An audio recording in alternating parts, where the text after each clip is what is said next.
Bismillahirrahmanirrahim. Teman-teman, saudara aku yang berbahagia, kita akan sama-sama melanjutkan ya. Tadi kita bahas tentang bagaimana pengertian dakwah dari sisi artinya. Dakwah itu sebagai bagian untuk menyeru ya, mengajak seseorang, mengajak seseorang kepada hal yang baik. Wajah min aqsal madinati rajul yas'a qala ya qaumi tabi'u mursalin. Mengajak orang untuk datang kepada suatu kebaikan itu disebut dengan dakwah.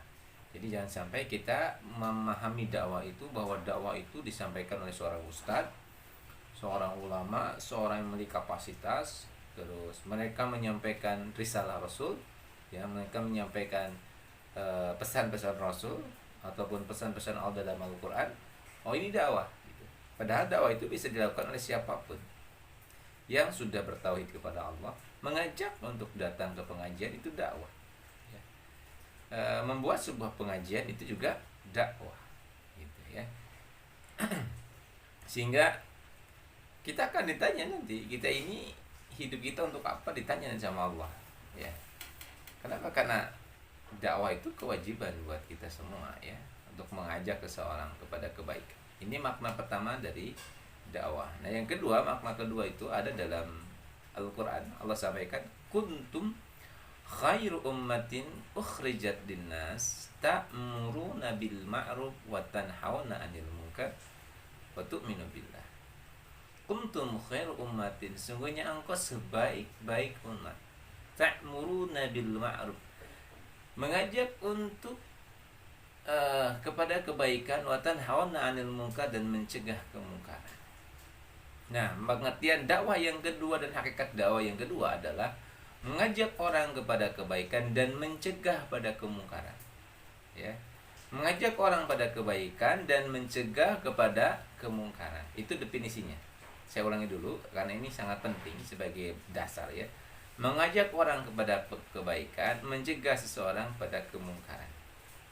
Nah, kalau kita melihat dakwahnya Rasulullah, bagaimana caranya mengajak seseorang pada kebaikan dengan akhlak?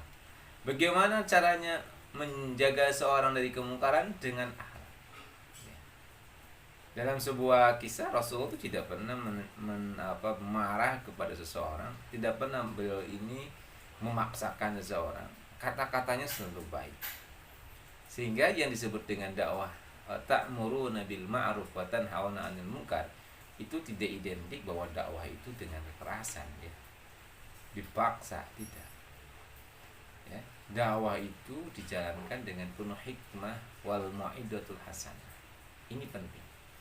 Jadi kalau kita berdakwah, dakwah itu adalah hikmah wal mau'izatul hasanah. Jadi dengan perilaku yang baik dan kata-kata yang terbaik, itu dakwah. Dakwah itu tidak menghakimi, dakwah itu tidak menjustifikasi, dakwah itu tidak mengecilkan, dakwah itu tidak menghilangkan, dakwah itu tidak menjatuhkan, dakwah itu tidak memvonis ya.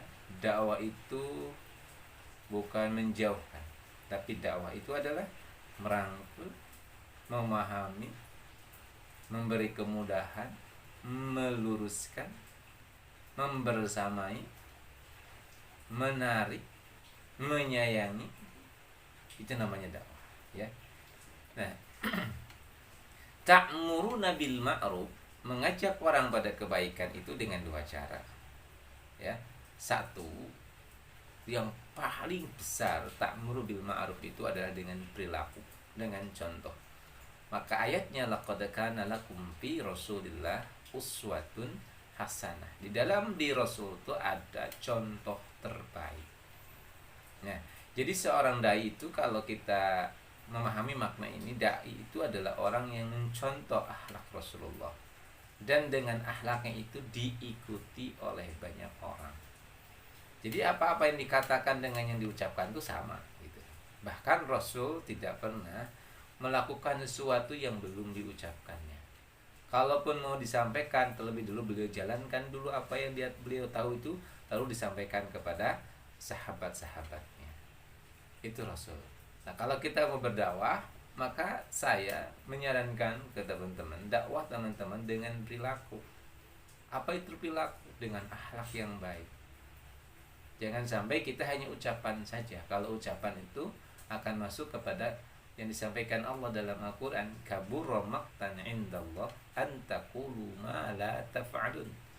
Sangat murka Allah kepada seseorang yang dia itu mengucapkan sesuatu yang tidak dikerjakannya gitu. Nah, bisa dipahami ya makna dakwah. Dakwah itu berarti menyampaikan pesan, dan menyampaikan pesan itu dengan perilaku.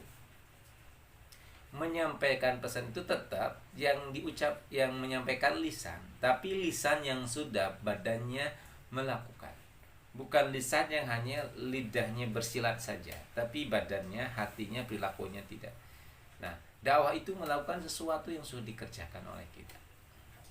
Ya. Coba, kalau kita ngajak pengajian, apakah kita sudah ngaji?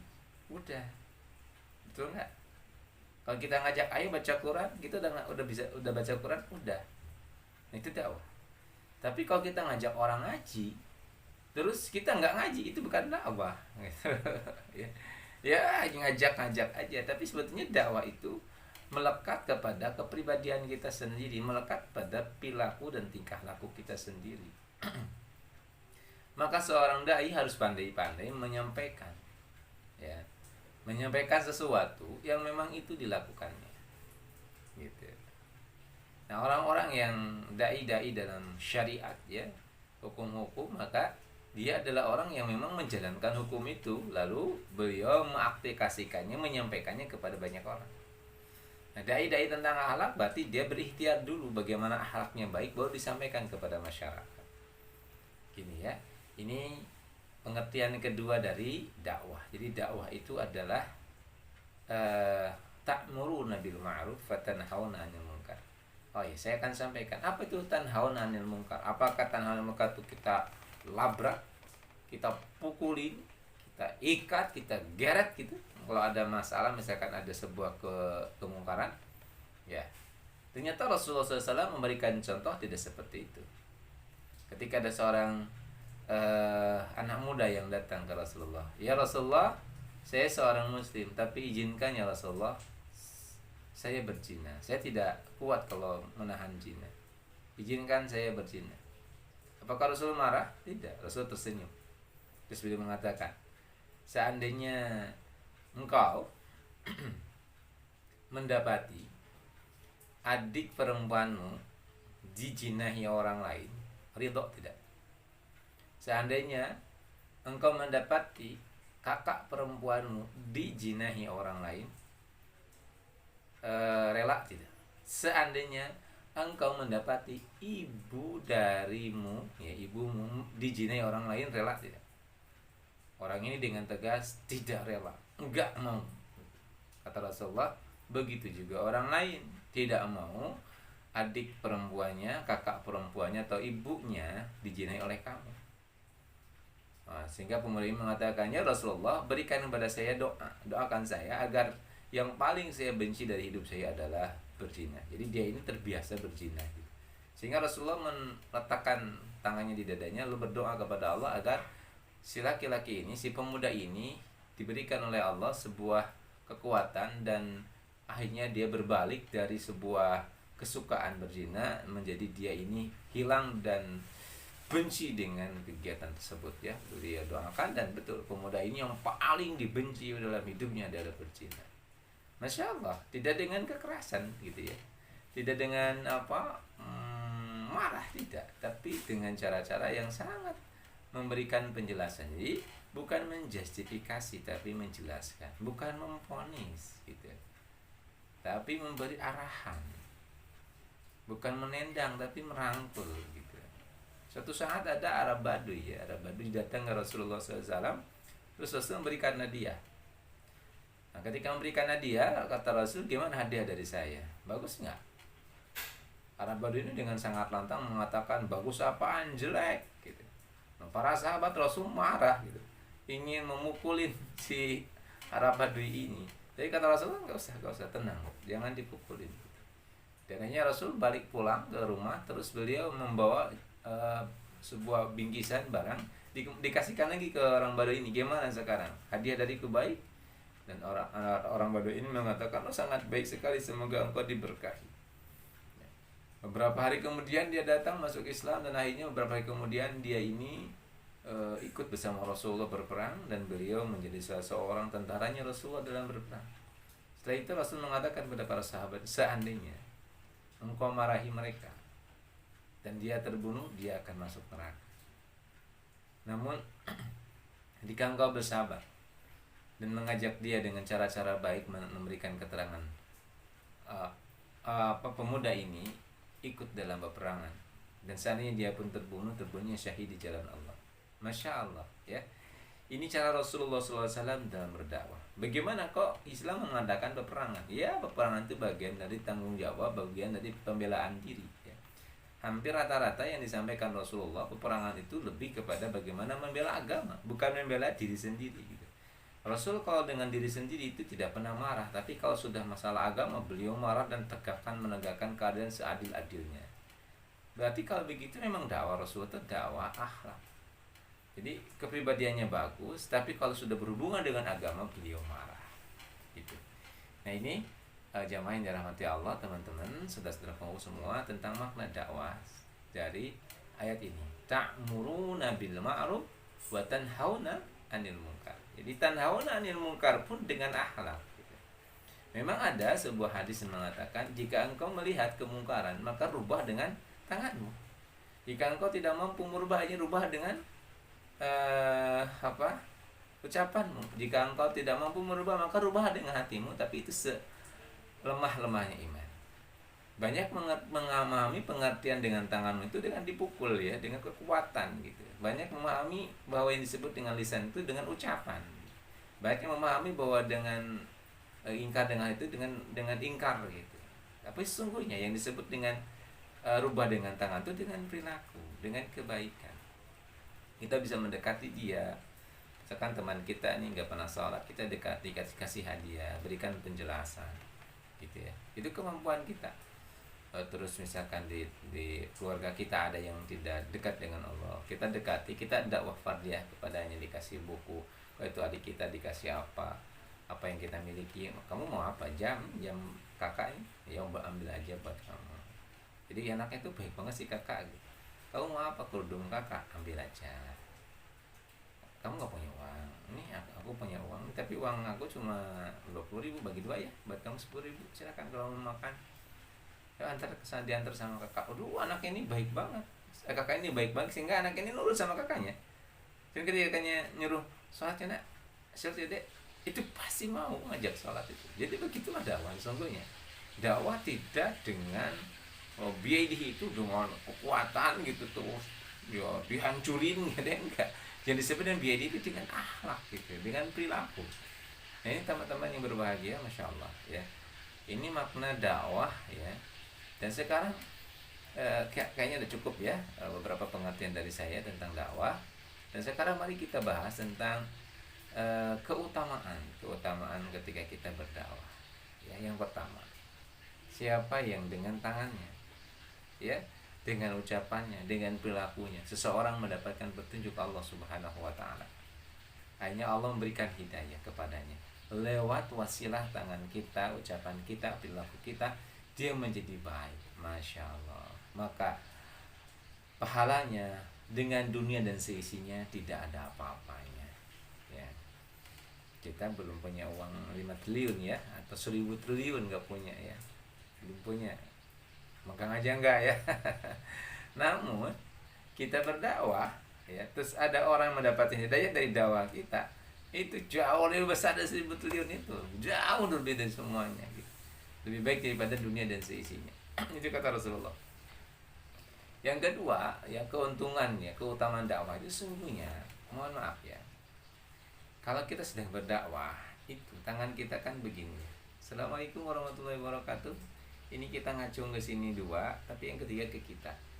Jadi dakwah itu sebetulnya adalah islahun nafs, perbaikan diri. Siapa yang pertama mendengarkan apa yang kita ucapkan? Ini telinga kita ini yang mendengarkan. Artinya apa? Kita berdakwah itu sedang menyampaikan kepada diri kita, ya, bahwa kita harus menjalankan. Suatu saat pernah ada seorang teman datang ke saya gitu ya, karena terkadang kalau orang-orang di pesantren itu takut gitu kalau mau berdakwah itu, takutnya apa ya tadi, kabura maqtan indallah gitu. Kata teman-teman saya kan sudah memberanikan diri berdakwah sejak SMP ya, sejak SMP sudah manggung gitu ya, SMA, kuliah sudah sering menyampaikan. Tapi saya memahami makna dan hakikat dakwah dan keutamaan dakwah setelah SMA. Saya setelah kuliah gitu ya. Kuliah semester berapa? Saya semester 3 atau 4 saya diminta oleh Masjid Al-Muttaqin. Masjid Al-Muttaqin itu di mana, di Sekaran. Saya kebetulan pesantren di salah satu pondok di sana. Terus kiainya bilang, "Kamu khutbah ya?" gitu. Nah, saya memberanikan diri aja khutbah. Cuma prinsip pada waktu itu bukan saya mengajarin orang, bukan saya menyampaikan sesuatu kepada orang lain, tapi satu prinsip saya adalah saya mengajak diri saya dan semua yang hadir menjadi saksi bahwa apa yang saya ucapkan itu akan saya lakukan. Memang risikonya besar. Risikonya dakwah itu adalah kalau kita berdakwah terus tidak kita jalankan apa yang diucapkan itu, maka kabur makna. Tapi kalau kita bisa menjalankannya, itu pahalanya dunia dan seisinya, Allah berikan surga gitu ya. Jadi kalau kita berdakwah, saya berdakwah misalkan, saya hari ini berani menyampaikan di hadapan panjenengan, sesungguhnya yang saya lakukan ini untuk diri saya sendiri gitu. Ini untuk apa ya? Sebagai apa? Nasihat untuk saya sendiri gitu. Misalkan ada sesuatu yang belum saya kerjakan, ayo kamu udah bicara loh, kamu harus kerjain. Misalkan kita belum berdakwah, ayo kamu udah bicara dakwah. Hati kita ini begitu. Kenapa? Karena kita menganggap bahwa apa yang kita lakukan ini adalah untuk diri kita. Jadi semangat memperbaiki diri, berdakwah untuk memperbaiki diri. Semakin kita banyak mendengarkan dalam diri kita, misalkan ikhlas, sabar mas, sabar, atau qanaah ya, atau apalagi, atau kita menyampaikan sholat tepat waktu, ayo kita sholat duha, ayo kita jaga wudhu. Itu lama-kelamaan diulang-ulang, akhirnya apa? Akhirnya kita merasa bahwa ini loh gitu, ini yang harus mengerjakan pertama kali ini saya sendiri gitu. Masya Allah. Nah ini ya tentang makna dari dakwah, keutamaan dakwah yang kedua. Jadi dakwah itu sesungguhnya kepada diri kita. Akhirnya ada perubahan perilaku, ada perubahan perasaan yang kita rasakan, tingkah laku kita berubah. Coba aja teman-teman, coba aja berusaha untuk mulai berdakwah dengan perilaku. Jadi kita ini menjaga akhlak kita, perilaku kita. Saya ingin mendakwahi keluarga ini, gimana caranya? Ayo kita baik bersama keluarga. Kita nembak siapa nih, adik, kakak, atau ibu, atau bapak, baikin aja mereka. Insya Allah nanti ikut kita. Betulan. Jadi salah satu kaidah tentang manusia itu akan nurut ya kepada orang yang baik kepadanya. Coba aja. Ya kan kita ini dakwah fardiyah, namanya ada dakwah dan dakwah fardiyah. Dakwah fardiyah itu dakwah pribadi gitu kepada salah seorang. Kasih ulang tahun, kasih hadiah ulang tahun, terus apa misalkan kasih apa, buku, kasih uang, kasih apa, dekat, ajak sholat, pasti dia mau. Ajak baik, pasti dia mau. Betulan. Itu karakter dari dakwah. Jadi saya ingin menekankan dakwah itu tidak kasar, dakwah itu tidak ekstrim, dakwah itu manusiawi, dakwah itu lembut. Jadi siapapun yang menyampaikan dakwah pasti dia akan kena kelembutannya, kena keakhlakannya, kena keagungan akhlak dari dakwah itu sendiri ya. Dimarahin istighfar, astagfirullahaladzim ya. Dipuji dikembalikan kepada Allah pujian itu, dihina dikembalikan kepada Allah. Tidak pernah putus asa seorang dai itu ya. Ini yang kedua. Jadi yang kedua, manfaat untuk kitanya Masya Allah ya. Dan saya mengajak teman-teman semuanya, ayo kita dakwah dengan kapasitas kita. Panjenengan seorang calon dokter, Masya Allah luar biasa gitu. Saya sangat terkesan dengan seorang dokter ketika saya memeriksakan diri. Beliau tersenyum dengan sangat ramah, terus mengatakan, Masya Allah Pak, yang bisa menyembuhkan itu Allah ya. Saya cuma bagian wasilah saja ya. Oh iya ya, ini bapak sakitnya kelihatannya menurut dokter ini sakit tipes pak. Ya perbanyak istighfar saja pak, ini obatnya sebagai wasilah. Mudah-mudahan obat ini baik buat bapak dan cocok ya. Nanti kalau nggak cocok datang lagi ke sini ya. Barakallah pak. Oh dia begitu sangat tulus, baik, nyaman. Terus ketika bayarnya mahal tuh saya nggak protes. Ya kenapa? Karena udah baik dulu gitu. Dokter kayak gini memang harus profesional, harus mahal. Dan saya udah apa-apa saya bayar mahal gitu. Kenapa awal dibuka pintunya senyum, menandakan orang yang sangat dekat sama Allah. Nah itu masuk kok ke saya inspirasinya. Iya ya, dokter aja kok tawadunya kayak begini. Saya bukan apa-apa kok sombong. Aduh, betul nggak? Jadi kita akan ketemu dengan dakwah di sana. Nah teman-teman begitu. Kalau bisa besok di sekarang latih kapasitas diri kita untuk menjadi pribadi yang anggun, ya, pribadi yang mulia. Dakwah itu tidak harus orang-orang yang ada di pesantren yang alfiahnya sangat bagus ya, mantiknya ngelotok gitu ya, baca kitab kuning oke gitu, ya tidak harus memiliki mereka. Dakwah itu milik semua, termasuk panjenengan calon dokter ini. Masya Allah, ini bagus sekali kalau panjenengan ya teman-teman semuanya berikhtiar gitu, untuk menjadi pribadi yang baik. Pulang rumah ya Allah anggunnya, ya Allah salehnya, ya Allah salehanya, itu dilihat kok. Sampai nanti kita jadi model. Kalau bisa kayak Mas itu aja, jadi kedokteran tuh, dokternya tapi soleh kayak begini, keren. Betulan. Jadi kita tidak bicara, tapi perilaku kita yang bicara. Dan ketika perilaku kita yang bicara, lalu banyak orang mengikut kita, masya Allah, pahalanya banyak, pahalanya banyak. Nah, yang kedua, berdakwah itu adalah al-hasanah yudhibnas sayyi'ah. Dakwah itu akan menghapus keburukan. Ya. Dan ingat, dakwah itu perilaku baik, cara baik. Jadi di masyarakat, misalkan ada keburukan, jangan dengan marah-marah, gitu. Jangan dilabrak, tapi ajak aja orang berbuat baik, ajaklah orang berbuat baik. Lama kelamaan hilang. Iya betul kan? Dan lama kelamaan kemungkaran itu hilang. Bukan testimoni ya, tapi saya pernah melakukan itu ya, melakukan mengajak masyarakat untuk tidak merokok gitu ya. Satu RT itu dia ada bagaimana caranya agar satu RT tidak merokok gitu kan. Tapi saya tidak pernah melarang orang merokok. Saya berdekatan dengan orang merokok gitu. Saya ngobrol dengan orang yang merokok pelan-pelan gitu. Dan sekarang sudah 10 tahun ya, 10 tahun saya bersama dengan warga di sini.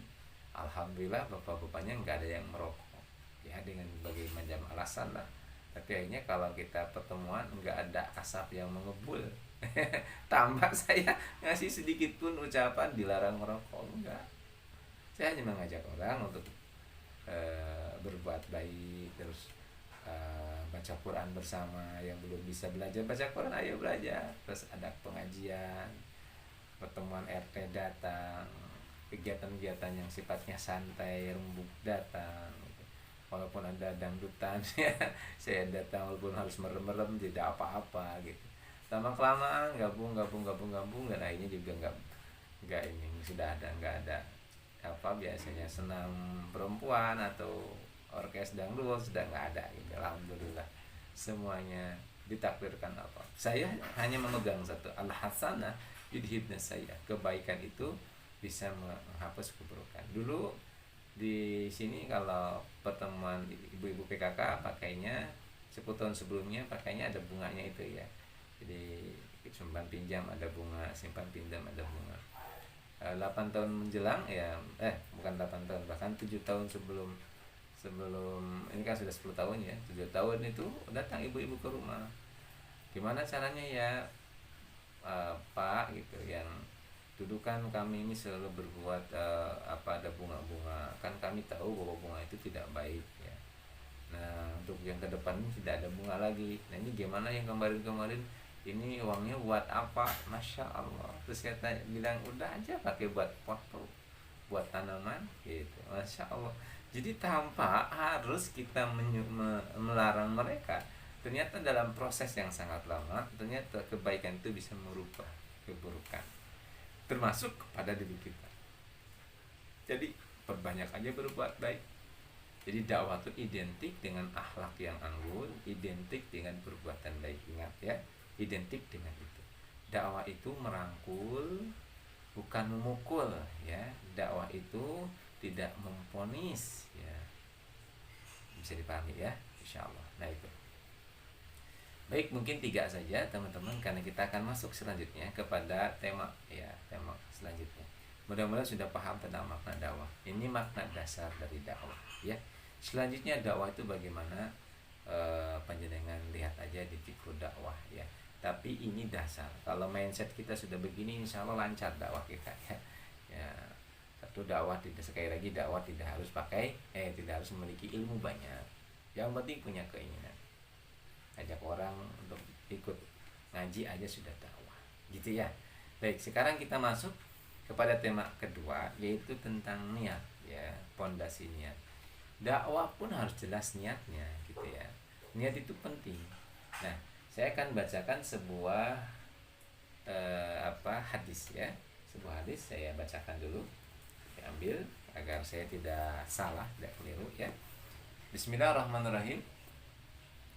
Innamal a'malu binniyat wa innamal likulli imri'in ma nawa. Faman kana hijratuhu ila Allah wa rasul fa hijratuhu ila Allah wa rasulih, wa man kanat hijratuhu lidunya yusibuha amra'ati yankihuha fa hijratuhu ila ma hajara ilaih. Disampaikan ini dari Amirul Mukminin Abi Hafsin Umar bin Khattab radhiyallahu anhu ya. Ini dari Umar bin Khattab. Disampaikan di sini, semua amal perbuatan tergantung niatnya, dan setiap orang akan mendapatkan sesuai apa yang ia niatkan gitu ya. Barang siapa berhijrah karena Allah dan Rasulnya, maka hijrahnya untuk Allah dan Rasulnya. Dan barang siapa berhijrah karena dunia yang ia cari atau wanita yang ingin ia nikahi, maka hijrahnya untuk apa yang ia inginkan. Jadi niat itu adalah amalan pertama sebelum berbuat. Innamal a'malu binniyat, sesungguhnya amal-amal itu tergantung dari niat kita. Tergantung apa yang ada dalam diri kita. Niat ya, niat itu adalah keinginan ya, keinginan yang akan kita utarakan untuk kita praktekkan. Itu namanya niat. Seperti niat sholat, berarti kita sudah berdiri untuk menjalankan sholat. Allah, itu niat. Nah, kita mau niat bepergian, kita sudah menyiapkan covernya, kita sudah manasin mobilnya, itu namanya niat. Niat makan, kita sudah bawa piring, itu niat. Jadi jangan sampai harus kita bedakan antara angan-angan dengan niat. Niat itu sudah ada kesungguhan, kita sudah mau berangkat, gitu. Sholat ya sudah pakai baju, sudah wudhu, sudah di masjid, niat sholat gitu ya. Nah, dan orang akan melakukan sesuatu tergantung dari niatnya.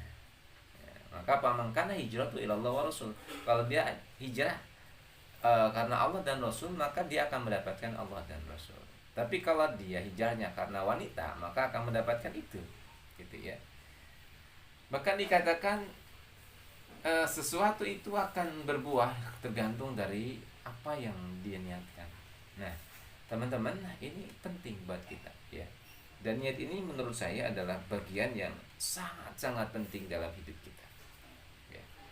Salah berniat, salah apapun. Panjenengan masuk ke kedokteran, niatnya apa? Kalau niatnya adalah agar menjadi dokter aja, ya dapatnya dokter aja. Coba kalau niatnya dirubah, niatnya ingin dekat dengan Allah, ingin menolong orang, ingin meninggal dalam kondisi syahid, ingin punya rumah sakit yang pokoknya niatnya yang baik-baik, hasilnya dapatnya baik gitu. Jadi niat itu pondasi pertama. Ya, kalau mau bangunan 10 lantai, yang pertama dia bangun kan pondasi. Ya kalau pondasinya nggak kokoh, ya runtuh gitu. Nah, niat itu seperti itu, seperti pondasi dalam bangunan ya.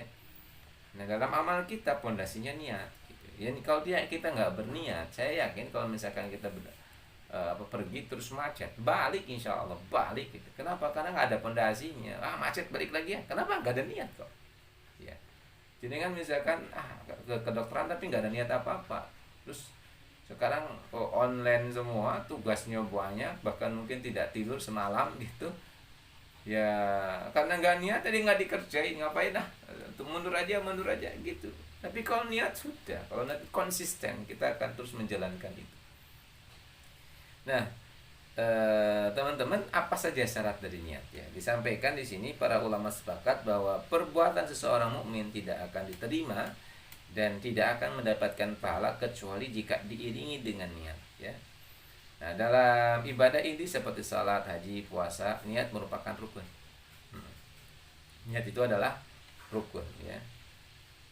Karenanya ibadah-ibadah tersebut tidak sah kalau tidak ada niat. Penting. Jadi karena Allah tidak melihat pada apa yang kita kerjakan, tapi apa yang ada di hati. Artinya apa yang di hati itu niat. Bahkan kalau kita puasa kan sudah niat dulu ya. Nawaitu samawadin an andai fadli syahri ramadhana hadisanati fadlillahi ta'ala. Begitu. Nah, ini teman-teman yang berbahagia. Yang kedua, waktu dan tempat niat ya. Jadi waktu niat itu di awal ibadah.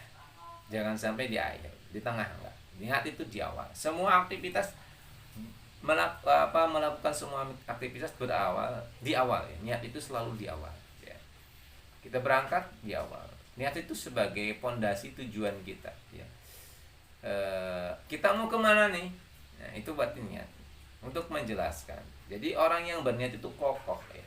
Teman-teman yang sudah berniat jadi dokter tahu kok resikonya sekolah di kedokteran. Maka kokoh, tegar, berani menghadapi semua kesulitan itu, berani sekali gitu. Berani banget ya, berani banget. Masya Allah ya. Ini teman-teman, selanjutnya niat itu adalah hijrahnya hati. Hijrahnya hati. Jadi kalau hari ini sedang senang atau sedang booming ya tentang hijrah, maka sebetulnya hijrah yang sederhana itu berniat. Hati ini sudah fokus kepada yang lain. Contoh misalkan, sekarang fokusin aja misalkan saya mau menjadi calon dokter yang hafid Quran. Pasti sudah hijrah hatinya, langsung ke Quran. Dan dari sana fokus, belajar menghafal Quran terus. Saya berniat menjadi dokter yang soleh, yang perilakunya baik, menjaga hati, menata hati, memperbaiki hati. Itu langsung hijrah hatinya gitu. Langsung hijrah hati. Masya Allah. Jadi niat itu yang menggerakkan semua aktivitas kita di luar ya. Yang selanjutnya, orang yang berniat melakukan kebaikan namun karena satu atau lain hal, misalnya sakit parah ataupun meninggal dunia, sehingga ia tidak bisa melaksanakannya, maka ia akan tetap mendapatkan pahalanya. Tapi ingat, sudah berniat dulu. Tapi karena ada satu lain hal, sehingga beliau tidak sempat. Contoh, termasuk orang yang munafik kata Rasulullah adalah orang yang di hatinya tidak ada niat untuk berjihad di jalan Allah. Berjihad di sini adalah qital, perang gitu. Tidak ada niat, artinya kita tidak punya cita-cita kita ini syahid di jalan Allah, tidak. Itu termasuk orang munafik. Jadi kita harus punya keinginan ya, berniat. Kapan walau alam nih, kita nggak tahu gitu.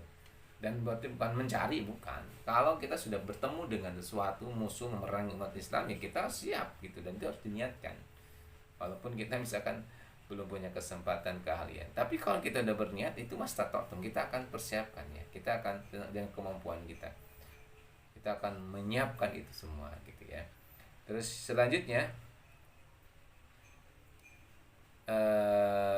niat ini akan mendorong kita untuk kita ini ikhlas. Ikhlas itu apa? Ikhlas itu menjalankan semua aktivitas karena Allah Subhanahu wa taala. Semuanya disebabkan karena Allah, dikasihkan bukan disebabkan ya, ditujukan untuk Allah. Sehingga kita menjadi pribadi yang ikhlas, niat untuk begitu. Dan yang selanjutnya, yang keenam adalah semua perbuatan baik itu akan bermanfaat. Ini kalau kita niatnya baik, insya Allah bermanfaat. Ini teman-teman, beberapa penjelasan dari saya tentang niat dan beberapa hal tadi. Alhamdulillah, semoga kajian yang singkat ini bermanfaat untuk kita semuanya dan teman-teman semuanya berbahagia. Sekali lagi saya mohon maaf, saya tidak bisa melakukan ini dengan langsung kepada panjenengan. Ini pun saya potong dan saya baru merekam lagi di jam 3 pagi ini, dan sudah waktu untuk sahur ya. Demikian teman-teman, semoga berkah untuk kita semuanya. Barakallahu fiik. Dan kalau ada pertanyaan dipersilahkan nanti via WA saja, karena mungkin besok pagi saya ada di perjalanan ya. Barakallah. Assalamualaikum warahmatullahi wabarakatuh.